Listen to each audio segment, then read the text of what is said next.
Hello everyone, welcome to the most must-see YouTube channel in the galaxy. Welcome to Not Movie Hacks. Speaking right now is one half of your hosting team, Matt, and to my left, as always, is Turkey Tyler. Such an awful start. Alright. So today we're going to be talking about The Room, and Tyler's taking the lead of The Room? The Room and Disaster Artist. The Disaster Artist, alright. And Tyler's taking the lead in this discussion. Luckily it's not me, because I just messed up what movie we're going to be talking about. Absolutely. So Tyler, take it away. So this is going to be a shorter review. We're going to no one's seen any of our other reviews. What? No. People watch us. Yeah. But this will just be a smaller, shorter review. So nothing really super special, but also spoilers. This entire review is going to be all spoilers about James Franco's new movie, The Disaster Artist. So Matt, I want to talk to you about initial thoughts of the movie when we left it. I liked it when I first saw it, like I'm immediately leaving. And I think I've soured on it a little bit since then. You've soured? Yeah. Oh, you've gotten lower on it. Yeah, okay. Since then, because I mean, I enjoy the movie overall. It's just that when I first saw it, like when I started thinking about it more, I think I started to like it less.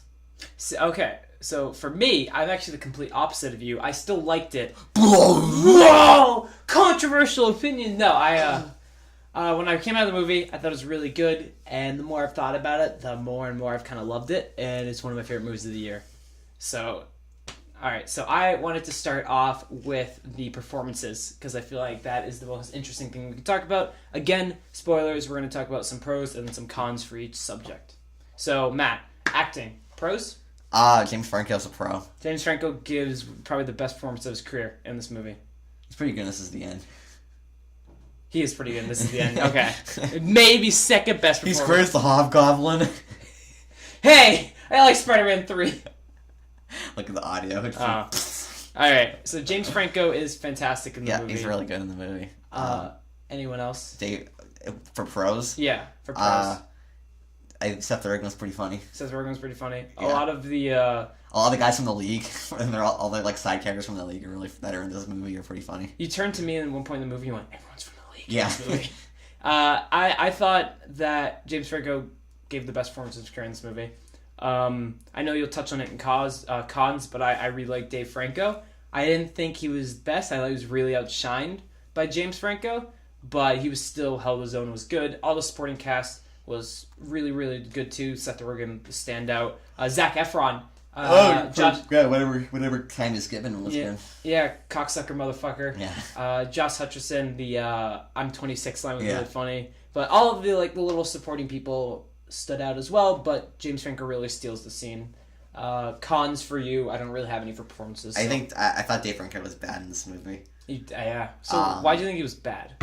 He just came off as such like an unrealistically naive character. Like it never really felt like the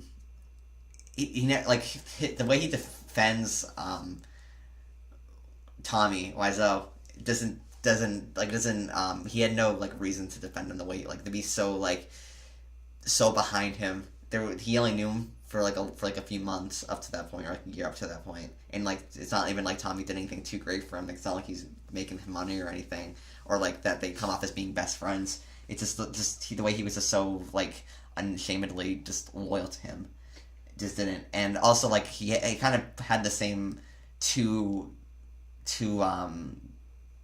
personalities, like either like the dim-witted like smiling guy, or the I'm trying to defend Tommy guy until are we in spoilers? Yes, until spoilers. Until at some point he just turns on him. He never really had that much range, and the two ranges that he had were just really bland in one note. So I understand your criticism. Damn right, you understand because it's right. Fuck you. We should also specify that we haven't read The Disaster Artist, the book by the actual guy, Greg Sestero. Mark's the guy in the movie. Yeah. But we do have a little bit of information, like how much more manipulative Tommy was in real life, and how in real life Greg and Tommy weren't really good friends. He just kind of did it in the movie. But just by this movie standards, I liked a lot of that, like the naivety. That was with this character, and his old two expressions. I don't really think like I can understand why it was, but I thought that kind of went in line with this character. Is he's kind of just like this naive, like I'm gonna make it in Hollywood, whatever. All my hopes and dreams, like very kind of what La La Land was kind of like trying to do, or just kind of like show like these people just blindly love Hollywood and everything. So I thought it worked well. So no one. But doesn't well.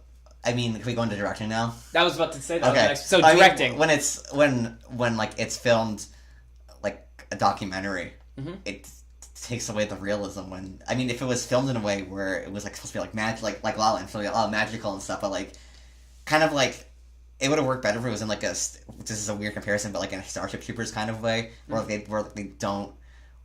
Where it's obviously it's being sarcastic. It's not like this pro-fascist movie, Starship Troopers, but like it's never told it's never like explicitly tell you that fascism is bad. You're supposed to understand it through like the way the characters act and like it's like hyper.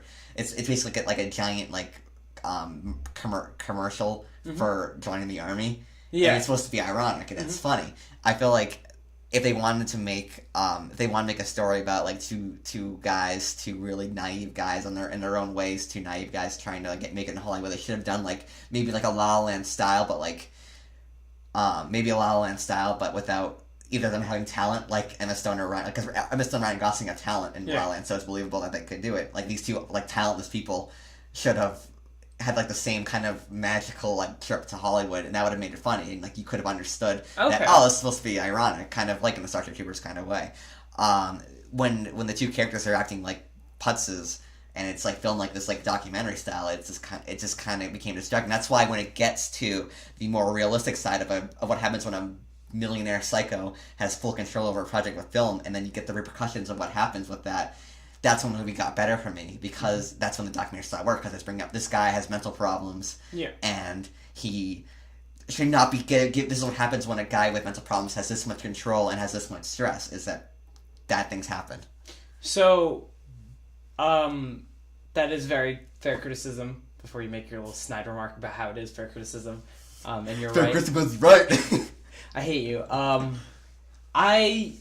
The directing, the little documentary style, you're right, the movie does get insanely better once they get into the making of the room. Because you're right, you do start to see, like, Tommy start to break down what he really is. Like, not just in, like, not just in, like, oh, I know what that is kind of way. Like, oh, that's from the room, but, like, some of the original content was interesting with the making of the room part. Like how he had his own separate toilet, and how he didn't allow water to show up late, whatever. It's not, it's the dog from the room. But, like, it expands beyond that, the interesting elements. Yes, but I feel like the documentary style, when you get into it, it was a little jarring at first, but it never really took me out of the movie, and it seemed to, for me at least, flow smoothly, and never really, I feel like, took away from what they're trying to do. I felt like the documentary style kind of added to this, like, holy shit, this is a real, or mostly real story.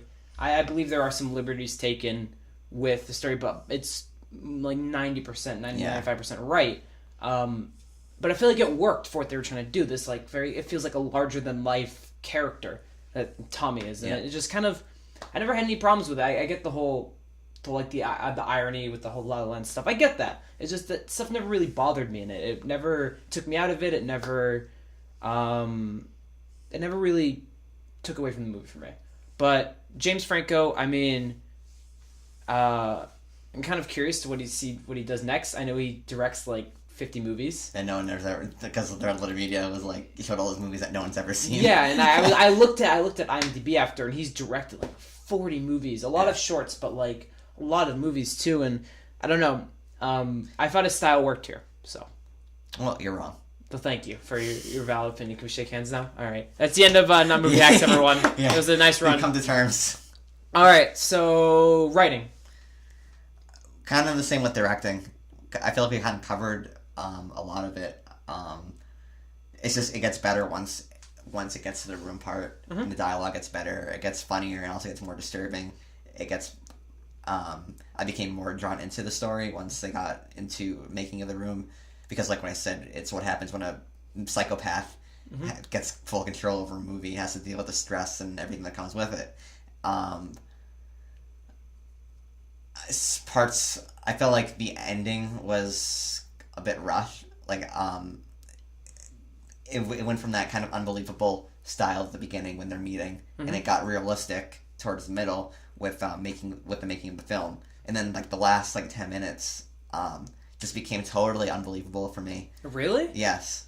How did it become so unbelievable for you? It felt way too movie like when James Franco storms out, and then other Franco. Dave Franco. Dan Franco. Dan Franco.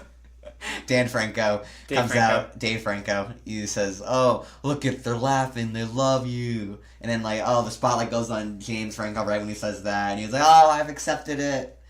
It was, and it just felt too glamorous for me. Like, there's no way that Tommy Wiseau in real life made a 360-degree turn on this movie in that 1 second. Even if he was faking it, there's no way he would be able to do that. Even he'd be able to fake it that well. Seeing how stubborn he was, in real life, I don't know what happened, but he probably would have yelled at them for not understanding the movie correctly.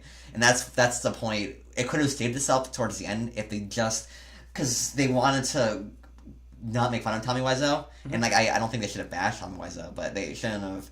It became a little like masturbatory towards it. Like, oh, he made it in Hollywood. He even though his movie was bad, he went for his dreams and he tried. And it's like, are you just ignoring the fact that he's kind of a bad person? And the movie could have worked for me even overall if they went for a more grounded ending. But that ending was just so unrealistic to me that that was like the closing point. That's when I realized that I still like the movie, but that's what kept it from being like one of the top 10 movies of the year for me. Okay, so the reason why I really enjoyed the ending was the Tommy character in real life. Yes, they are because they probably had to get permission. Yeah. For him, right? For this movie. Maybe. Like hey, we're gonna tell a story, but I'm pretty sure that you have to do that unless the person's deceased or whatever. But the character of Tommy that they set forth in this movie, I 100% believe that as soon as Dave Franco said, did Hitchcock ever get this kind of reaction? And he's like, never. I fully believe that's when he was like, all right, I kind of like, he's accepting it. I don't know, that one line for me really sold this whole like glamorous ending for this character, because all he wanted to do was make a real Hollywood movie. And he did. He made one that everyone kind of loves and since he's so stubborn, he doesn't he sort of realizes and sort of just accepts that it's kind of just a shitty movie, but everyone will still love it no matter what. I mean, the real Tommy Wiseau goes to all these midnight showings of The Room and laughs and hangs out with everyone. So he's also probably making a decent paycheck. He probably needs the money to do it. He is making probably a decent paycheck, but I feel like they took that Tommy Wiseau in real time right now and just kind of crushed it down into like, just summarized it real quick. Like, Tommy Wiseau now is probably okay with The Room, but I think they just quickly summarized it and it worked. I feel like for most people, considering the movie's one of the highest rated movies of the year, both critically. So is Wonder Woman. That is very true. But that one line by Dave Franco's character, I can understand why you have issues with the ending, but that one line kind of sold it for me, and the character that we had of Tommy throughout the movie. So, do you have anything else to say about the movie, or is that it? That basically covers it. All right. Do you recommend this movie? Yes. Yes. I recommend it too. I recommend it as well. It's one of my favorites of the year. I know it's not for you, but it's still a good movie. It's good. I just feel like it could have been great. Okay. Well, thank you guys for listening or watching, or however you view this. Our poster screen. That's going to be on YouTube. Maybe, yeah. Definitely. Thank you guys for listening. Our Matt's Nick review will be up next after this, once I get done editing it. And then expect a Last Jedi review at some point in the future, maybe along with the Shape of Water review. Probably just do a spoiler review for Last Jedi by the time we get around to doing it. Along with Shape of Water, and then eventually soon we're going to do our top 10 of the year, which I can't wait. Top 10 wrestling matches of the year. Are you going to do that? Yeah. All right, and then we'll do the top 10 wrestling matches of the year, but also expect 1 or 2 incoherent rants. Yeah. Did we record 2? Yep. All right. We did. Thank you guys for listening. This is Tyler. This is Matt. And goodbye.